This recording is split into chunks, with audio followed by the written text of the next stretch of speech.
Hi friends, welcome back to my channel. చాలా రోజు అయింది మిమ్మల్ని కలిసి. ఈరోజు మా ఇంట్లో స్పెషల్ ఏంటో చూపిస్తాను రండి ఫ్రెండ్స్. మటన్ కర్రీ, మటన్లో నంచుకోవడానికి పూరీలు, రైస్, రైతా,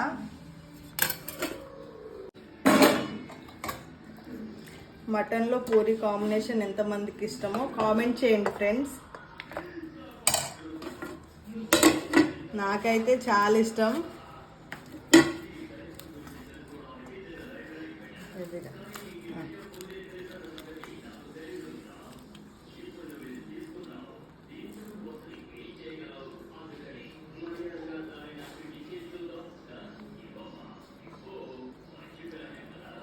మటన్ ఎంత తిన్నా కూడా తృప్తి ఉండదు. నల్లి బొక్క తింటే ఆ ఫీలే వేరు ఉంటుంది. నాకైతే చాలా ఇష్టం. ఎక్కడ వెళ్ళినా కూడా నల్లి బొక్క ఉంటేనే తింటా నేను. మటన్లో ఇట్లా ఒక్క సిప్ జుద్దే అందులో ఉండే రసం మొత్తం నోట్లోకి వెళ్తుంది ఫ్రెండ్స్. బాయ్ ఫ్రెండ్స్, మీరు కూడా ఒకసారి ట్రై చేయండి. మా ఛానల్ని సబ్స్క్రైబ్ చేసుకోండి ఫ్రెండ్స్. బాయ్.